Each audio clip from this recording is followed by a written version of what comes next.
আপনার ভালোবাসার মানুষটির সাথে কি আপনার দূরত্ব বাড়ছে? নানান কারণে সম্পর্কের অবনতি হচ্ছে? তাহলে আজকের এই অনুষ্ঠানটি আপনার জন্য। প্রিয় বন্ধুরা, ইনফিনিটি বাংলার বিশেষ অনুষ্ঠান সমস্যা ও সমাধান অনুষ্ঠানে আপনাদের সঙ্গে আছি আমি রুহুল আমিন। আপনি কি জানেন মানুষের ভালোবাসা, আবেগ, সম্পর্কের গভীরতা সৃষ্টি হয় হরমোন থেকে?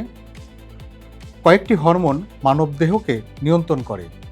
আপনি হয়তো হঠাৎ রেগে যাচ্ছেন, কাউকে সহ্য করতে পারছেন না, সন্দেহপ্রবণ হয়ে উঠছেন, ফলে আপনার জীবন থেকে হারিয়ে যাচ্ছে আনন্দঘন মুহূর্তগুলো।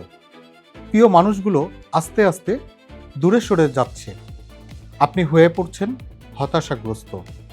আপনি মনে করছেন এসবের জন্য আপনি নিজেই দায়ী, কিন্তু না, এসবের জন্য দায়ী আপনার হরমোন। প্রিয় বন্ধুরা, আজকে আমরা একটি হরমোন নিয়ে কথা বলবো, যে হরমোনকে লাভ হরমোন বলে, আবার অনেকে বন্ডিং হরমোনও বলে থাকে। যে হরমোন আপনার বিশ্বাস, স্নেহ, আলিঙ্গন, স্পর্শ, মা শিশুর বন্ধন ও দাম্পত্য ঘনিষ্ঠতা বাড়ায়, তার নাম অক্সিটোসিন।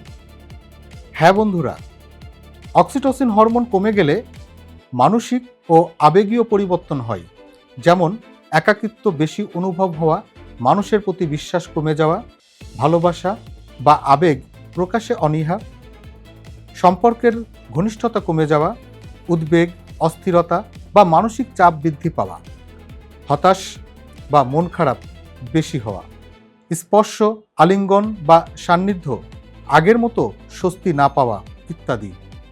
এছাড়াও শারীরিক কিছু পরিবর্তন আসে, যেমন ঘুমের সমস্যা, স্ট্রেস হরমোন বা কর্টিসল হরমোন বেড়ে যাওয়া, রক্তচাপ ওঠানামা, ক্লান্তি বা শক্তি কম লাগা, যৌন আগ্রহ কমে যাওয়া, মা হলে সন্তানকে বুকের দুধ খাওয়াতে সমস্যা হতে পারে। এ সমস্ত সমস্যা আপনার মাঝে দেখা দিলে অবশ্যই আপনি একজন লাইফস্টাইল এক্সপার্টের পরামর্শ গ্রহণ করুন। কেন অক্সিটোসিন হরমোন কমে যেতে পারে? দীর্ঘদিন মানসিক চাপ, একাকী জীবন, বিষণ্ণতা, ঘুমের অভাব, সম্পর্কে টানাপোড়েন, হরমোনের ভারসাম্যহীনতা ইত্যাদি কারণে এই গুরুত্বপূর্ণ হরমোন কমে যেতে পারে। অক্সিটোসিন হরমোন বৃদ্ধির উপায়: 1. আলিঙ্গন ও স্পর্শ। প্রিয়জনকে জড়িয়ে ধরা, হাত ধরা, সন্তানের মাথায় হাত বোলানো, স্বামী স্ত্রীর আন্তরিক শারীরিক সান্নিধ্য, এসব অক্সিটোসিন দ্রুত বাড়াতে সাহায্য করে। 2. আন্তরিক কথা ও ভালো সম্পর্ক।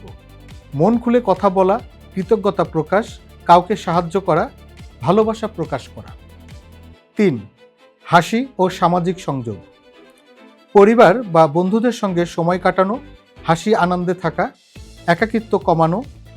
4. নামাজ, ধ্যান ও মানসিক প্রশান্তি। নামাজে মনোসংযোগ, দোয়া, জিকির, মেডিটেশন, গভীর শ্বাস প্রশ্বাস। স্ট্রেস কমলে অক্সিটোসিন বাড়ে। 5. নিয়মিত ব্যায়াম, হাঁটা, হালকা দৌড়, যোগব্যায়াম, স্ট্রেচিং। 6. ভালো ঘুম, প্রতিদিন পর্যাপ্ত ও নিয়মিত ঘুম, সাথে পুষ্টিকর কিছু খাবার আপনার অক্সিটোসিন হরমোন বৃদ্ধি করে। খাদ্যের মধ্যে আছে যেমন ডার্ক চকলেট, ডিম, কলা, বাদাম, মাছ, দুধ ও দই। এছাড়াও কুমড়ার বীজ, সূর্যের আলো থেকে ভিটামিন ডি, এগুলো আপনার অক্সিটোসিন বৃদ্ধি করতে সহায়তা করে। প্রিয় বন্ধুরা, আজকের অনুষ্ঠানটি কেমন লাগলো জানাতে ভুলবেন না।